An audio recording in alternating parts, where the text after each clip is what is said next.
Assalamualaikum warahmatullahi wabarakatuh. Alhamdulillah rabbil alamin. Wassalatu wassalamu ala sayyidil awwalin wal akhirin. Sayyidina Muhammad wa ala alihi wa ashabihi wa li baitihi wa zurriyatihi ajma'in. Sahabat-sahabat yang dimuliakan Allah, di tangan saya ada kopian. Saya cuma dapat kopiannya.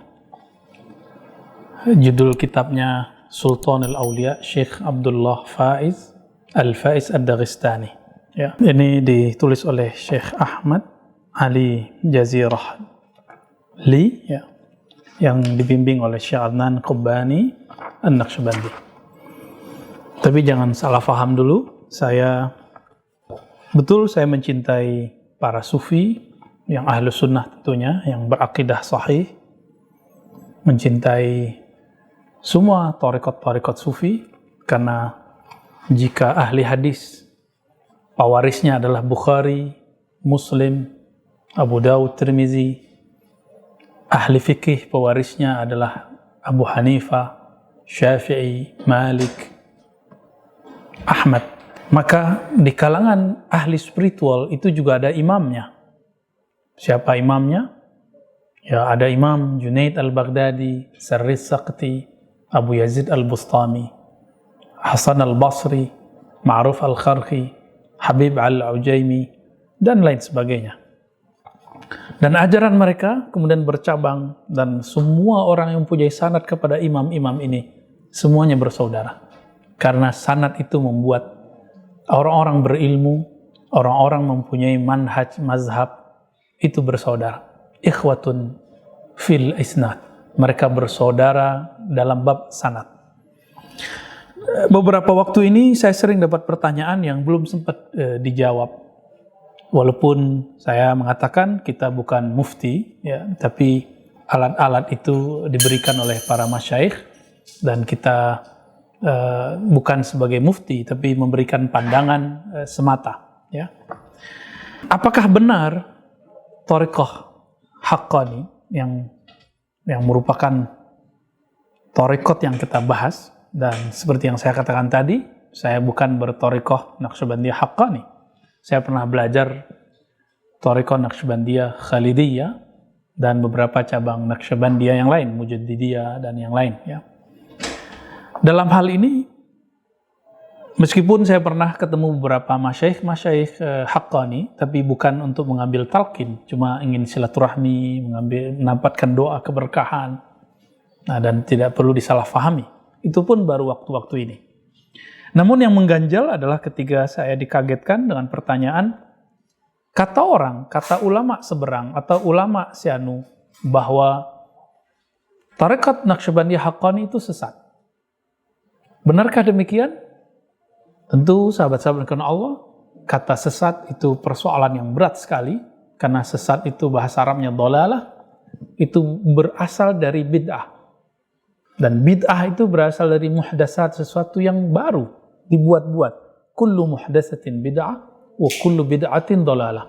Segala sesuatu yang baru itu bid'ah, segala sesuatu yang bid'ah itu adalah dhalalah, sesat. Dan segala yang sesat itu finnar. Hadis ini potongannya ada sebagian di Sahih Muslim, kemudian ada di Abu Dawud dan Nasa'i, lalu kemudian juga ada di Imam Tirmizi dan Ibnu Majah. Yang lengkapnya ada di Nasa'i dan di Muslim. Sahabat-sahabat yang dimuliakan Allah, ketika kita ditanya, apakah suatu sesat? Maka kita rumuskan dulu, sesat itu apa? Dan semua orang sepakat, semua ulama sepakat, sesat itu yang bertentangan dengan kitab dan sunnah, terutama jika karena manhaj kita ahlu sunnah, yang bertentangan dengan akidah Ahlussunnah, Asy'ariyah, Maturidiyah, mazhab yang 4, dan kemudian usulut tasawuf yang sudah disepakati dari masa ke masa, yang juga ditakrir kembali oleh ulama-ulama Al-Azhar, yaitu Ahlussunnah itu 3, Asy'ariyah 4 mazhab, kemudian tasawuf dengan manhaj Imam Junaid, Syazili, Ghazali, dan lain sebagainya yang serupa. Bagaimana dengan thariqah haqqani? Thariqah haqqani sebenarnya adalah thariqah Naqsyabandiyah yang menjadi cabang dari thariqah Naqsyabandiyah Khalidiyah.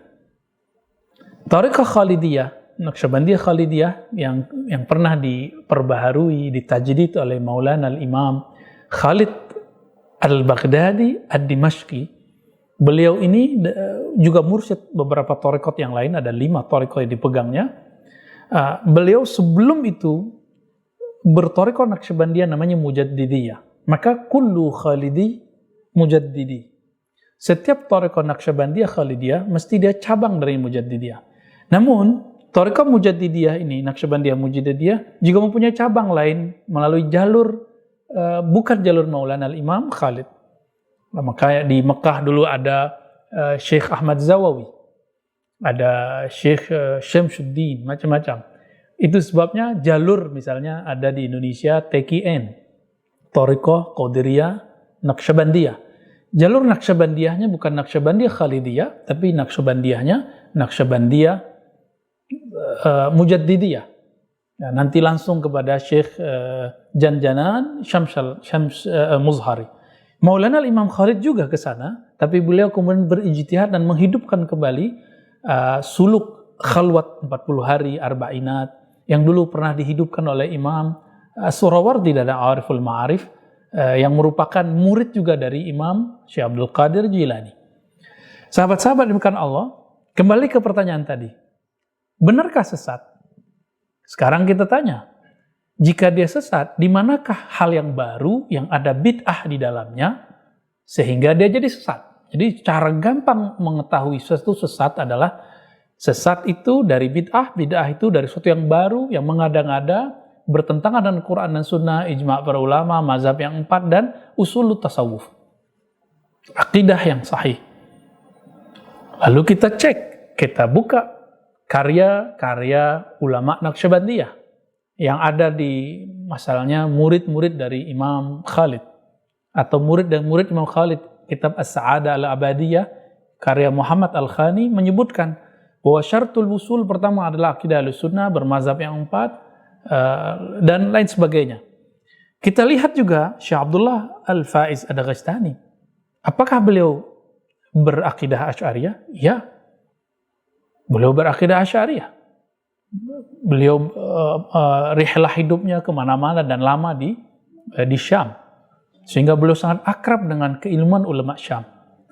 Lalu apa mazhab beliau? Kebanyakan orang-orang Syam, mu'azzamuhum Syafi'iyah, mereka kebanyakan Syafi'i. Ya, dan dalam thariqah Syekh Abdullah Daghestani, beliau mempunyai jalur yang lain yang tidak dipakai oleh jalur Syekh Ahmad Kaftaru, yang mempunyai jalur yang ringkas lagi, dan ini juga jalur yang ringkas lagi. Karena sanad itu merupakan pertanda kalau kita mempunyai silsilah kepada imam-imam thariqah yang bersambung nanti kepada baginda Nabi sallallahu alaihi wasallam. Untuk mengetahui satu thariqah itu menyimpang atau tidak, ya, dengan cara yang tadi, lalu ada cara yang lebih mudah. Pertama, cek dulu apakah dia bersanad atau tidak. Yang kedua, mengikuti kaidah yang tadi, adakah penyimpangan di dalamnya. Cukup 2 itu, maka akan mencakup semuanya, baru nanti kita dapat menentukan thariqah haqqani ini sesat atau tidak. Ya. Maka jangan kalau orang mengatakan sesat lalu kita katakan sesat. Nah, sebelum kita mengatakan ini sesat atau ini tidak sesat, atau saya tawakuf, saya tidak bilang sesat atau tidak sesat, maka kita cari tahu man awwalu man afta bi tadlilihi. Siapa yang pertama kali memfatwakan bahwa thariqah haqqani ini sesat? Setelah kita usut, ternyata thariqah ini disesatkan pertama kali oleh seorang ulama besar juga, namanya Syekh Al-Muhaddis Al-Kabir Al-Usuli Al-Mutasyaddid Abdullah Al-Harari Al-Habashi. Beliau kemudian pindah ke Libanon, maka kita sebut Al-Lubnani. Syekh Abdullah Harari murid dari Sidi Abdullah Ghummari. Dalam hadis tentunya, dan dalam akidah beliau ngambil dari ulama-ulama lain, seorang Asy'ari dan bermazhab Syafi'i. Namun disepakati oleh ulama Libanon bahwa beliau adalah seorang yang mutasyaddid, sangat ketat. Kalau kita tidak mau mengatakan menyimpang, saya tertarik mengatakan itu mutasyaddid, ketat. Ketatnya berbeda dengan ketatnya orang lain. Jangankan Syekh Abdullah Faiz, Nih, saya kasih tahu. Jangankan Syekh Abdullah Faiz, jangankan Haqqani. Imam Ghazali pun ditahzir, dianggap keliru oleh Syekh Abdullah Harari. Syekh Al-Buti dianggap sesat oleh beliau. Wahbah Zuhaili pun ditegur oleh beliau. Hampir tidak ada yang selamat. Tapi anehnya, Ibn Arabi dibela mati-matian oleh beliau. Berarti di dalam hatinya ada mahabbah kepada sufi, namun beliau punya beda pandangan dengan orang-orang yang semasa dengannya. Yang semasa dengan beliau adalah Syekh Nazim Haqqani. Sahabat-sahabat dimakan Allah, beliau kemudian membuat kajian sendiri, lalu mengeluarkan fatwa dengan mengambil beberapa kalam-kalam yang menurut beliau khatir, berbahaya dari kalamnya Syekh Nazim, Syekh Abdullah Faiz, lalu membuat kesimpulan bahwa secara akidah itu menyimpang. Namun, ketika kita konfirmasi ke ulama dari Mesir, salah satu pembesar ulama tasawuf dan mufti di sana, tentu beliau secara fatwa lebih mumpuni karena beliau Raisul Ifta, mufti sabiq, mufti sebelumnya di Mesir. Syekh Ali Jum'ah, hafizahullah. Beliau tidak memandang bahwa Syekh Nazim dan gurunya Syekh Dagestani seorang atau tokoh yang sesat. Kenapa? Karena secara sanad bersambung kepada Rasulullah, melewati jalurnya Syekh Khalid An-Naqsyabandi Al-Mujaddidi, kemudian tuduhan penyimpangannya tidak terbukti secara baik secara ilmu akidah ataupun secara fikih. Ini versi beliau. Lalu bagaimana versi kita? Ya, sejauh ini saya pun mencoba mengkaji dan hatta al-an sampai sekarang saya meragukan semua tuduhan itu, walaupun mohon maaf kepada teman-teman Haqqani. Dari awal saya mendengar tentang Haqqani 2004 sampai 2010, berarti sekitar 6 tahun, saya menganggap dan mengikuti fatwanya Syekh Abdullah Harari. Barangkali ulama-ulama, sahabat-sahabat kita, para pendakwah di negeri ini, di Indonesia ataupun di negeri jiran, mungkin terpengaruh atau mengambil hasil kajian dari Syekh Abdullah Harari, lalu memfatwakan ulang. Kalau kita lihat usut, latar belakangnya ke sana. Ya. Apakah kemudian kita harus taklid terhadap satu fatwa? Tentu tidak. Kita melakukan kajian sendiri. Karena ini bukan sesuatu yang suci. Kita boleh meneliti kembali dan boleh mengkritisi kembali. Kalau itu Quran, tafsirnya saja boleh diteliti, boleh dikritisi. Qurannya tidak boleh dikritisi, apalagi cuma sekedar fatwa. Maka tidak ada fatwa yang suci. Fatwa bisa berubah. Dulu waktu ada satu organisasi dianggap sesat di negeri jiran, setahun setelah itu MUI juga mengatakan sesat, tapi kemudian Gus Dur dengan NU-nya mengeluarkan Bahsul Masail bahwa itu tidak sesat. Berarti fatwa bisa berubah-ubah. Bisa berbeda pandangan, sudut pandangan sejauh mana kita melihat dan mengenal objek yang difatwakan. Karena ulama bukan suci, pasti bisa berbeda. Baik teman-teman dimuliakan Allah, maka sejauh ini saya belum menemukan ada penyimpangan yang asas dalam akidah Syekh Abdullah Faiz, karena beliau setahu saya seorang Asy'ariyah. Adapun Syekh Nazim, beliau seorang Maturidi Asy'ari. Begitu juga murid beliau Syekh Hisham dan anak beliau Syekh Mehmet. Syekh Hisham ini juga sama ya, Asy'ariyah, bahkan berkawan dengan Syekh Ali Jum'ah. Syekh Mehmet juga bermazhab Hanafi, berfikih, beraqidah Maturidiyah, Asy'ariyah. Jadi tidak ada masalah. Dulu ada Syekh Adnan ya. Maka berdasarkan temuan kita sementara, kita tidak mengatakannya sesat. Ya. Tapi kita juga tidak mengatakan paling benar ya. Karena di luar sana banyak jalur-jalur thariqat yang lain. Ya, kita anggap saja itu ijtihad dan perkembangan dari sejarah thariqat.